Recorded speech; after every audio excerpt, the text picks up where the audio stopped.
उस दिन मेरी मां 2 दिनों के लिए बाहर घूम गई हुई थी। रात के लगभग सुबह के 8 बजे थे। पूरे दिन की थकान और भूख के कारण मुझे बहुत जोर से भूख लगी थी। उसी समय अचानक दरवाजे पर हल्की सी दस्तक हुई। मैंने दरवाजा खोलकर देखा तो सामने हमारे घर के सामने किराए पर रहने वाली नंदिनी खड़ी थी। उसके हाथ में खाने का डिब्बा था और चेहरे पर एक शांति सी मुस्कान। मैंने उसके हाथ से वह डिब्बा लिया। वह विदा लेकर जाने ही वाली थी, लेकिन उसी पल ऐसा कुछ हुआ जिसने मेरी पूरी जिंदगी ही बदल दी। नमस्कार दोस्तों, मेरा नाम संदीप है। मैं एक शहर में रहता हूँ। मेरी उम्र 31 साल है और मैं अभी अविवाहित हूँ। लोग अक्सर कहते हैं कि मैं दिखने में अच्छा और हैंडसम हूँ।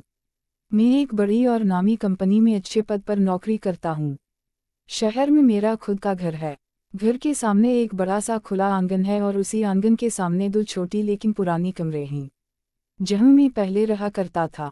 नौकरी लगने के बाद और हालात थोड़े बेहतर होने पर मैंने उसी जगह एक थोड़ा सा बड़ा मजबूत और सलीकेदार घर बनवाया और वे दोनों पुरानी कमरे वैसे ही संभाल कर रखी। कुछ साल पहले मेरे पिता का अचानक बीमारी के कारण निधन हो गया और उस दिन के बाद से हमारा घर थोड़ा शांत सा, थोड़ा खाली सा हो गया। तब से घर में सिर्फ मैं और मेरी मां ही रहते हैं। अब मां धीरे धीरे थकने लगी थी। उम्र भी बढ़ती जा रही थी। शरीर साथ नहीं देता था, लेकिन फिर भी उसके चेहरे की ममता भरी मुस्कान और मेरे लिए चिंता कभी कम नहीं हुई। वह मुझे बार बार प्यार से कहती, बेटा अब तुम्हारी शादी कर दे। घर में बहू आ जाएगी तो घर को सहारा मिलेगा। मुझे भी थोड़ा हल्का महसूस होगा, लेकिन मुझे मनपसंद समझदार, सरल और अच्छे स्वभाव वाली लड़की अभी तक नहीं मिली थी। इसलिए मैं जल्दबाजी नहीं कर रहा था। मन के किसी कोने में यह विश्वास था कि सही समय आने पर सब अपने आप हो जाएगा। इन्हीं कायों में दिन बीत रहे थे। उस दिन रविवार था। ऑफिस की छुट्टी होने की वजह से मैं घर पर ही था। सुबह के लगभग सुबह के 9:30 बजे होंगे। मां रोज की तरह रसोई में शांत मन से खाना बना रही थी और मैं हॉल में बैठकर टीवी पर फिल्म देख रहा था।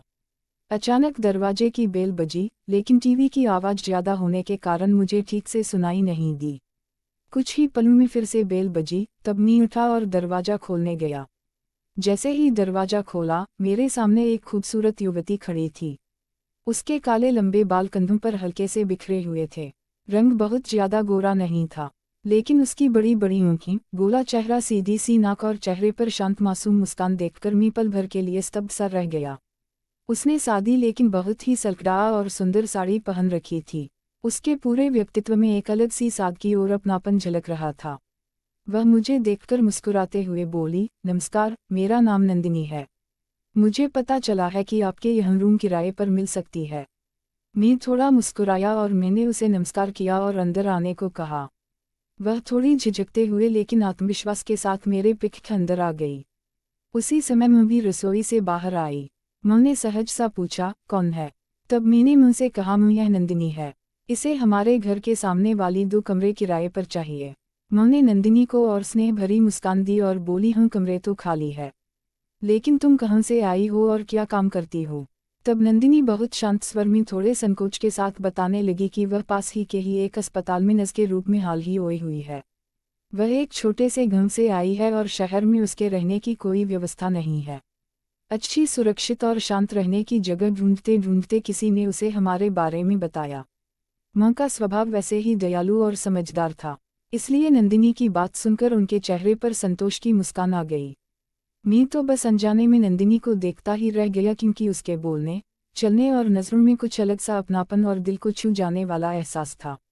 मां ने कहा, हाँ ठीक है, तुम यहाँ रह सकती हो। तब नंदिनी ने थोड़ी हिम्मत करके किराए के बारे में पूछा। मां ने कहा, 4,000 रुपये किराया है।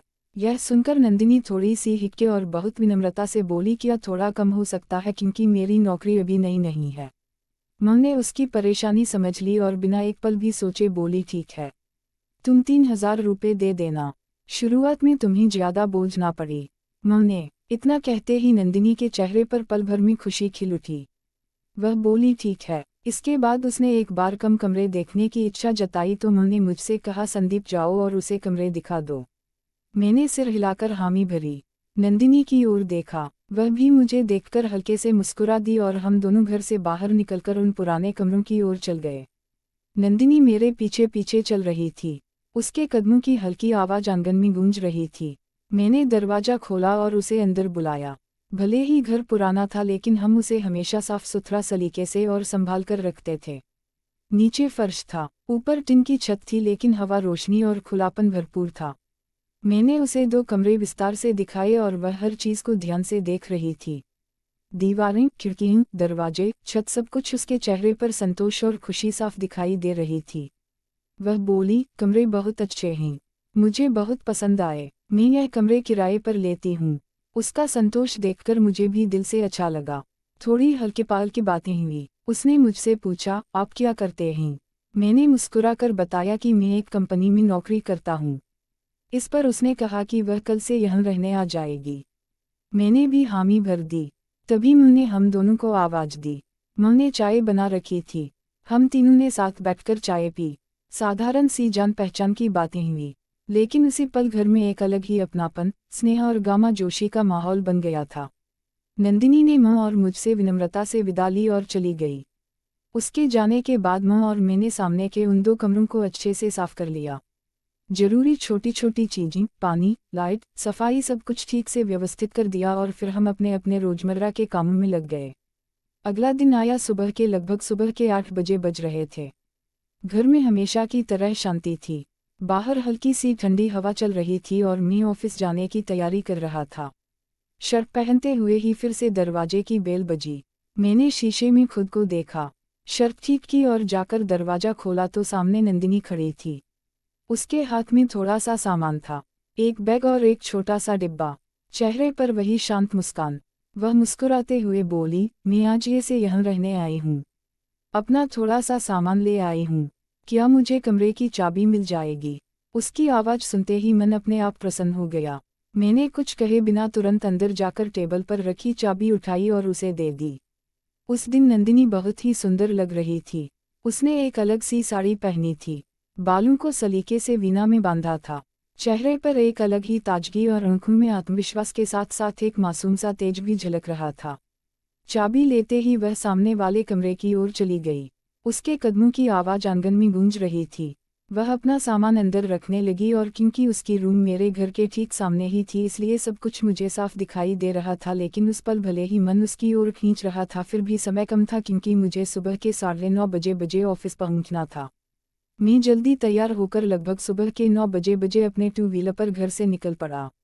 घर में थोड़ा आगे जाने पर मैंने नंदिनी को पैदल चलते हुए देखा। कंधे पर पस, आंखों में काम की जल्दी। मैंने गाड़ी उसके पास रोकी। उसने मेरी ओर देखा और हम दोनों अनजाने में मुस्कुरा दिए। मैंने सहज ही कहा, ऑफिस जा रहा हूँ। वह बोली, मैं भी हॉस्पिटल जा रही हूँ। उसकी आवाज़ सुनकर मुझे और भी अपनापन महसूस हुआ और मैंने उससे पूछा कि हॉस्पिटल कहाँ है। उसने नाम बताया और वह सुनते ही मैंने कहा, अरे मैं तो उसी रास्ते से जा रहा हूँ। तुम्हें छोड़ दूँ क्या? वह पहले थोड़ी सी हिचकी नज़र नीचे करके बोली, नहीं, मैं बस से चली जाऊंगी। लेकिन उसका कष्ट मुझे देखा नहीं गया। मैंने समझाते हुए कहा, इतनी परेशानी क्यों उठाती हो? चलो मैं ही छोड़ देता हूँ। आखिरकार नंदिनी थोड़ी शर्मीली, थोड़ी घबराई सी मेरी गाड़ी पर बैठ गई। गाड़ी सड़क पर तेज से दौड़ रही थी। आसपास ट्रैफिक, लोग, आवाज़ें, सब कुछ था। लेकिन मेरा ध्यान तो बस शीशे में दिखाई दे रही उसके प्रतिबिंब पर ही अटका हुआ था। वह इतनी सुंदर, शांत और संयमी लग रही थी कि पल भर के लिए आसपास की दुनिया का एहसास ही नहीं रहा। लगभग 1 किलोमीटर दूर उसका हॉस्पिटल आ गया। मैंने गाड़ी रोकी, वह उतरी, मुझे थैंक यू कहा, एक छोटी सी प्यारी मुस्कान दी और उस प्राइवेट हॉस्पिटल में अंदर चली गई। उसका यूं पीठ फेर कर जाना भी मुझे कुछ अलग सा महसूस कर गया। मैं भी खुद को संभालते हुए आगे ऑफिस की ओर निकल पड़ा। इसी तरह धीरे धीरे दिन बीतते जा रहे थे और जब भी माँ और नंदिनी घर पर होती, वे हमेशा एक दूसरे से बातें करती रहती। माँ कभी उसे घर के अंदर बुला लेती, कभी खुद ही उसकी रूम पर जाकर उससे बातें करती थी, कभी उसके काम के बारे में पूछताछ करती। धीरे धीरे घर में अपनापन और ममता से भरा माहौल बन गया। मेरी और नंदिनी की ज्यादा बातचीत नहीं होती थी, लेकिन हमारी नज़रें कई बार एक दूसरे से टकरा जाती थी। वह अक्सर मेरी तरफ देखने से बचती थी, लेकिन उसके इस बचने में भी कुछ छपा हुआ है, यह मुझे साफ महसूस होता था। दिन ब दिन नंदिनी मुझे और भी ज्यादा पसंद आने लगी थी। उसकी सादगी, उसका रूप, उसका शांत स्वभाव और मुझसे बात करते समय दिखाई देने वाला अपनापन। यह सारी बातें मेरे दिल में गहराई तक उतरती जा रही थी। लगभग 1 महीना हो चुका था।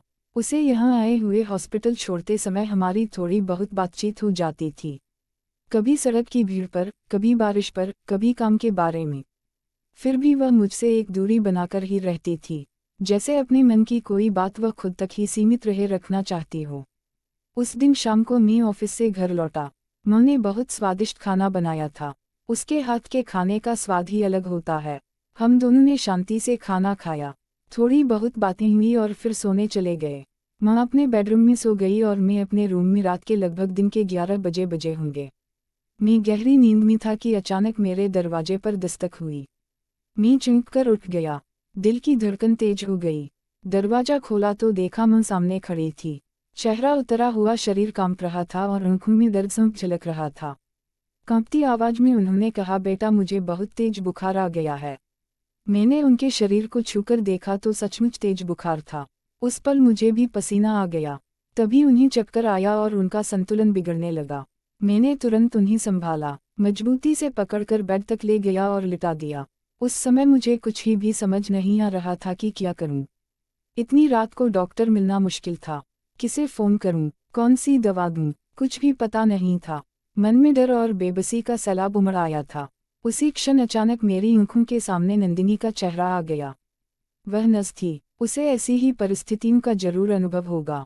एक पल भी सोचे बिना मजबूरी में मैं रात दिन के 11:30 बजे के आसपास नंदिनी की रूम की ओर गया। इतनी रात से उठना उठाना ठीक है या नहीं, इस दुविधा में मन उलझा हुआ था। कदम भारी लग रहे थे लेकिन हालात गंभीर थे। मैंने उसके दरवाजे पर हल्के से दस्तक दी। कुछ पल शांति रही, फिर अंदर से आवाज आई, कौन है? मैं थोड़ी घबराहट के साथ बोला, नंदिनी, मैं संदीप हूँ। क्या दरवाजा कहो लोग। कुछ ही पलों में दरवाजा खोला। नंदिनी थोड़ी घबराई हुई लग रही थी, आंखों में सवाल थे। उसने पूछा, क्या हुआ? मैंने जल्दी टूटे शब्दों में सब बता दिया। माँ बहुत बीमार है, उन्हें तेज बुखार है और चक्कर भी आ रहे हैं। क्या आप मेरी मदद करोगी? क्या आप हमारे साथ हॉस्पिटल चलोगी? नंदिनी एक पल के लिए स्तब्ध रह गई, लेकिन तुरंत खुद को संभालते हुए चेहरे से घबराहट हटाकर बोली, चिंता मत कीजिए। पहले मैं आंटी को देखकर आती हूँ, फिर आगे का फैसला करेंगे।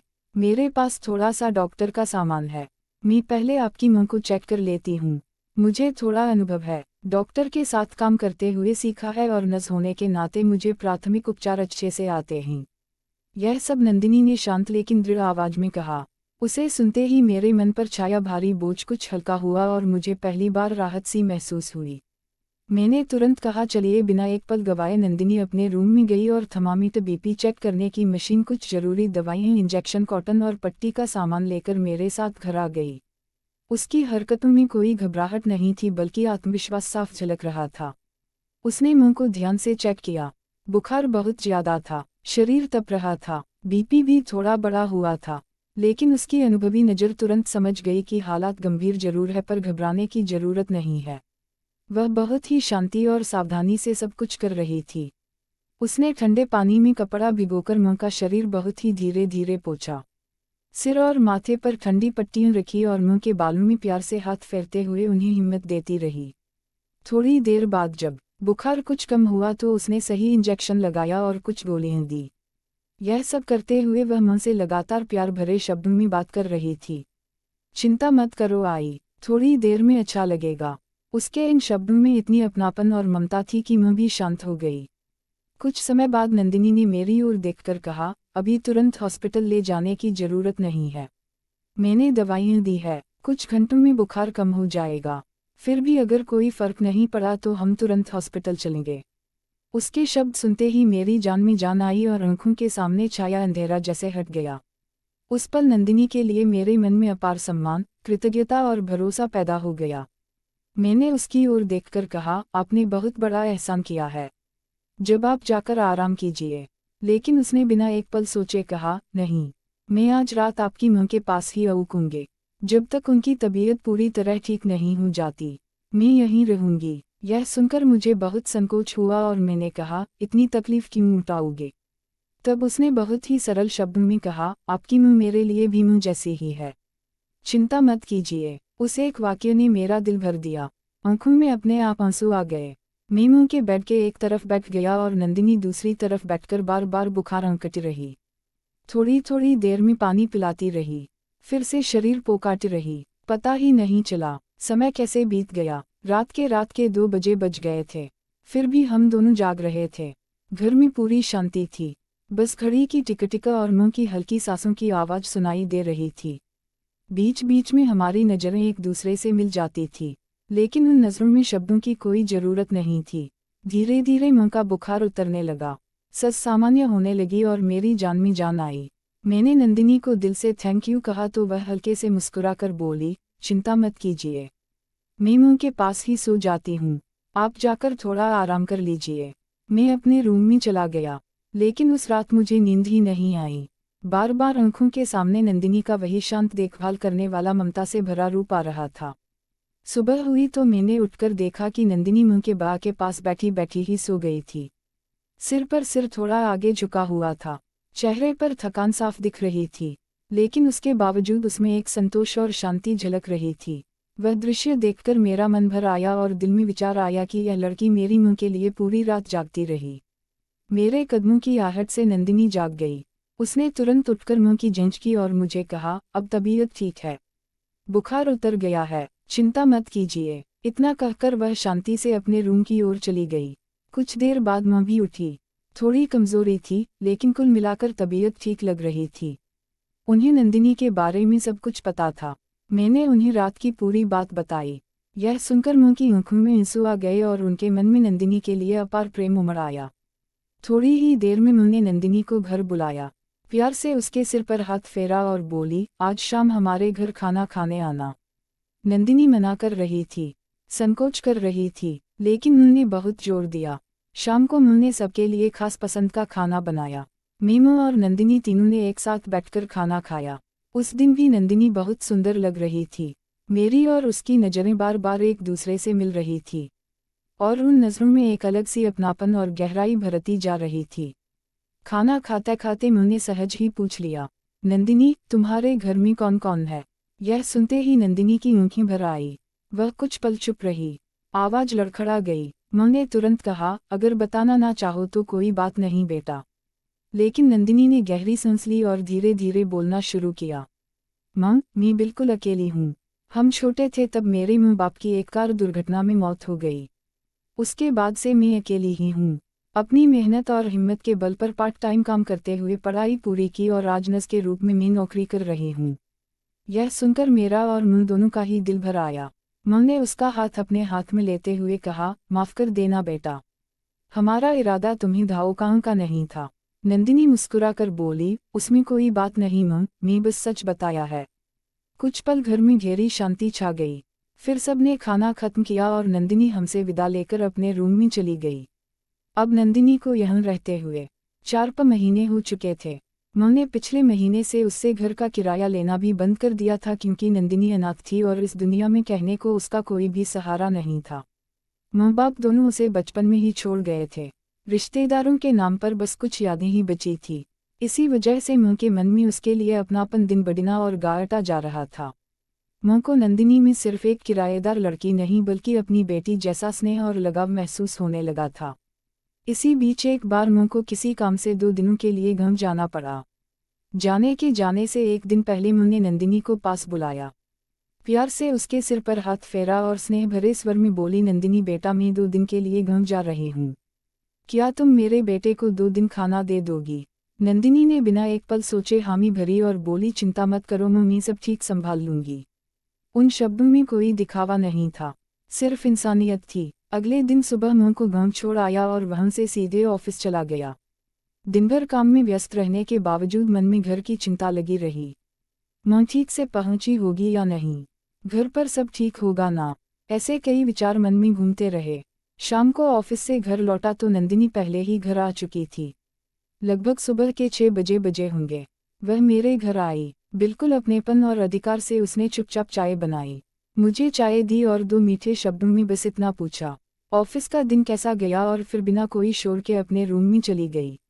लेकिन उस थोड़े से समय में ही नंदिनी का सौंदर्य, उसकी सादगी, उसकी देखभाल करने की आदत, मुँह को दिया हुआ मानसिक सहारा और घर में लाई हुई गर्माहट, यह सारी बातें मेरे दिल में और गहराई से बसती चली गई। रात के सुबह के 8 बजे बज गए थे। पूरे दिन की थकान और भूख के कारण मुझे बहुत जोर से भूख लगी थी। मैं खुद को बना खाना बनाने का सोच रहा था, तभी दरवाजे की बेल बजी। मैंने दरवाजा खोला तो सामने नंदिनी खड़ी थी। उसके हाथ में खाने का डिब्बा था और चेहरे पर वही शांत मुस्कान। वह बोली, यह आपके लिए है। मैं थोड़ी संकोच में बोला, यूं ही इतनी परेशानी क्यों उठाई? इस पर वह मुस्कुराकर बोली, अपने लोगों के लिए किया गया काम कभी परेशानी नहीं हो लगता। उस एक वाक्य ने मेरा दिल पूरी तरह भर दिया। भीतर कहीं कुछ हिलसा गया। मैंने उसे धन्यवाद कहा। वह जाने ही वाली थी कि पीठ मोड़ते समय अनजाने में मैंने उसका हाथ अपने हाथ में ले लिया। नंदिनी वहीं रुक गई। एक पल को सब कुछ जैसे थमसा गया। मैंने धीमी आवाज में कहा, नंदिनी, क्या तुम थोड़ी देर बैठोगे? मुझे तुमसे कुछ बात करनी है। उसने हल्के से अपना हाथ छुड़ाया और हम दोनों सोफे पर बहुत पसैस बैठ गए। मेरे दिल की धड़कन तेज हो गई थी। शब्द होठों तक आकर भी कुछ पल अटकट रहे। आखिर मैंने हिम्मत जुटाकर कहा, नंदिनी, जब से तुम इस घर में आई हो, घर को सच में घर होने का एहसास मिला है।